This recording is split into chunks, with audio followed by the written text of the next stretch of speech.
What is up, YouTube? How's everybody out there doing today? I hope you guys are having a fabulous day. Obviously, you guys can tell this video is going to be about the amazingly stupid C8 Corvette. Some of you guys might not agree with me. Some of you guys might agree with me. Comment below. Don't forget to do me a big favor and hit that subscribe button and that notification bell as well. Anyways, let's get in on the deal. So obviously the new C8 Corvette has just been released. Photos of it have been released. They've been leaked in the past as well, but the real thing has actually showed up in California in that airplane hangar and stuff, which is great. Me personally, just going to let you guys know right now before the video gets too far in depth and you think I'm talking about something good. I personally don't like it. I'm going to talk to you a little bit about all the little features of the C8 Corvette and tell you why I don't like it and why I think it's one of GM's probably worst designed and worst Corvette they've ever done. I mean, to be honest with you, the C7s are kind of on the edge, but at least they still had some characteristics of the Corvette, where the new C8 pretty much has none, guys. None whatsoever. So on to some of the little details of the C8 Corvette. It is obviously a mid-engine Corvette, which is one of my gripes. We'll talk about that a little later in the video here.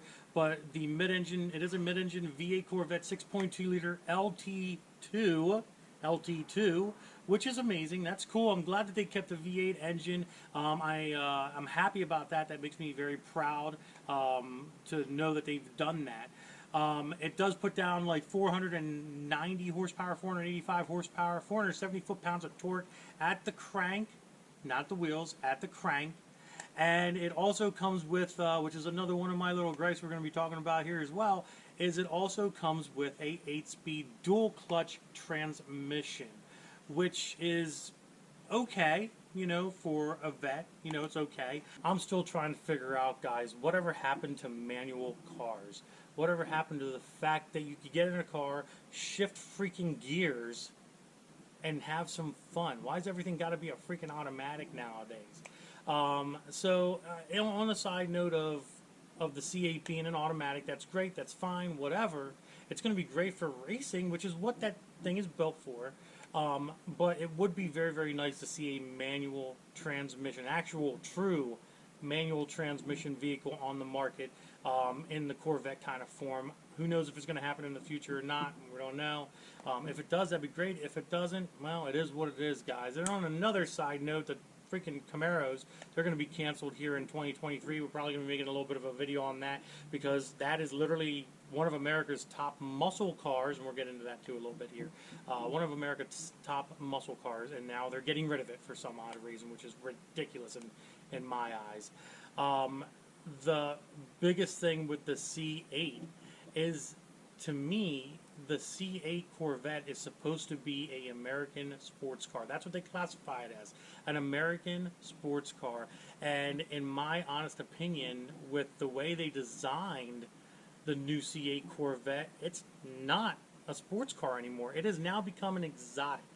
And, you know, with the mid-engine design, the attributes of the design of the car itself, that's exotic. That's no longer a sports car. And I think GM has really gone off the path, personally, to do something like that when they're supposed to be a sports car. Corvettes are supposed to be a sports car. And I can't say that enough.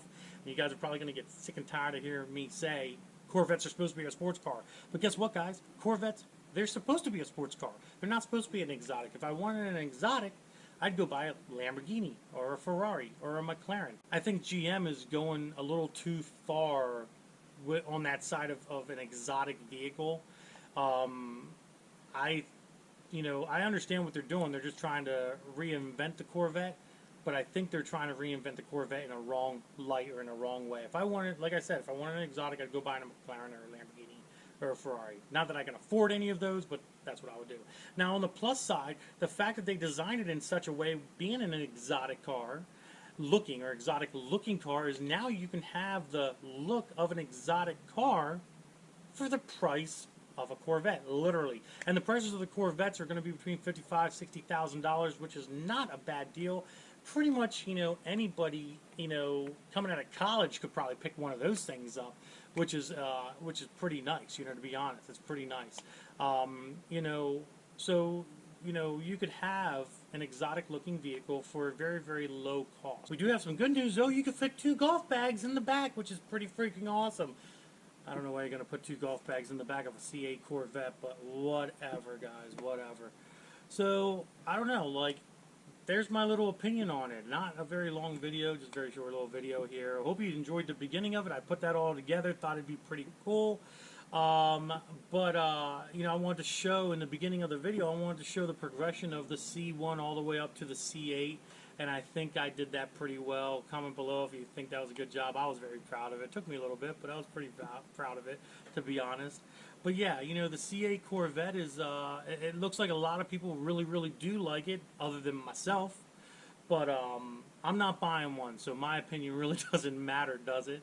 Or maybe it does, who knows? I mean, everybody's entitled to their opinion on things, and you know, my favorite of all the Corvettes, in my opinion, honestly, was the C5 FRC fixed roof coupe Z06s. I love those things. Them things weighed 3,000 pounds. You put a 408 in that sucker, and you were off the races having a great time and ripping and tearing. And also, it was a 6-speed manual transmission as well. Got to keep going on about these 6-speed manual transmissions. This formula behind me, this is my car. It's a 6-speed transmission too, and it makes 1,000 horsepower. But you know what? I could put an automatic in it, and I don't want to. I'm going to keep it a 6-speed man gears. You know what I'm saying? Shift, shift, shift, shift, shift. But the nice thing about the automatic is the C8 automatic is going to be a very quick shifting car. Like, that thing is going to be like bam, bam, bam, shift, shift, shift, shift, shift. It's probably going to do really, really great at the drag strip. It's probably going to do really, really great at road courses and stuff like that as well. So that's one big benefit of an automatic. Anybody that races automatics can tell you the same exact thing I just told you. You know, automatics they win races. They always win races because you're never going to shift a manual faster than an automatic can shift computer controlled. It's just not going to happen, guys. Alright guys, so basically that's my thing on the C8 Corvette. I think GM kind of did a terrible job at the design. I think they're trying to chase something that they shouldn't be chasing. I think they need to go back to the original kind of setup and be done with it.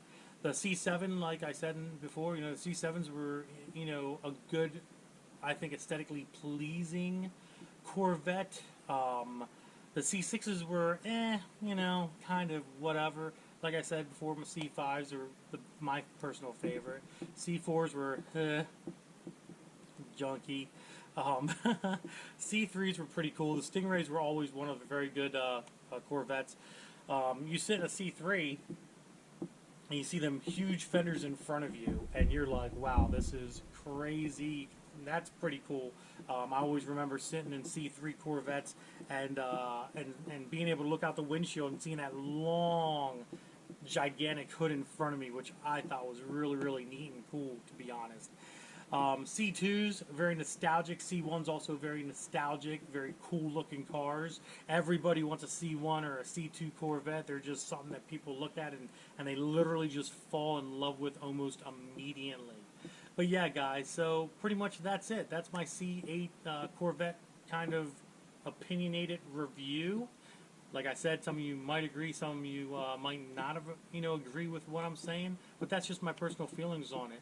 And I'm sure there's going to be other people coming out with videos, saying why they don't like the C8 or why they like the C8. And I'm sure there's going to be people coming out with videos when they get their C8s, their allocated C8s, and they're actually going to start doing reviews on it. I know Street Speed 717 is going to be getting one, and I'm actually pretty excited to see it in person. To be honest, so I'm excited for him to get his, because I know I'll be one of the ones to go see that almost immediately when he picks it up, because I think that'd be pretty cool. It'd be pretty neat to see, even though I have my opinion about it. But on a side note here, we're going to talk about the Camaro for just a little bit, guys, just a couple minutes here. And like I said, in 2023, they're looking at canceling the Camaro. They're discontinuing it. It's going a bye-bye, away, forever, gone, kaput, never to be found again. Back in 2002, they stopped making the 4th Gen Camaros and 4th Gen Trans Ams, but then in 2010, they came back out with the Camaro again. When they redesigned the 5th Gen Camaro, I wasn't a big fan of it, to be honest. I'm still not a big fan of the 5th Gen Camaros. I think the 5th Gen Camaros could have been designed a little more like the 68, 69 Camaros. They look somewhat close to it, but not very much close to it. And the unfortunate part is now, they're going to cancel it. That Camaro is not going to be around anymore, man. So I'm very much questioning, the C8 Corvette is moving towards an exotic kind of look. And now the Camaro is going to be done in 2023. What are they going to do for a muscle car? What's GM going to do with, for a muscle car? Do you think Ford's getting rid of their Mustang anytime soon? Probably not. Or is GM going to come out with something totally new? Because they have to have something.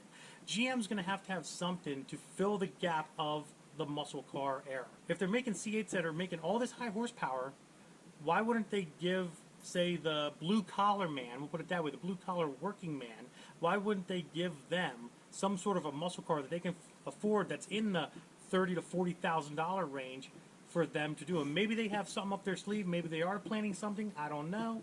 But only time will tell, guys. Only time will tell. So that's about it for the whole video here. I hope you guys enjoyed it. If you did, give it a big thumbs up.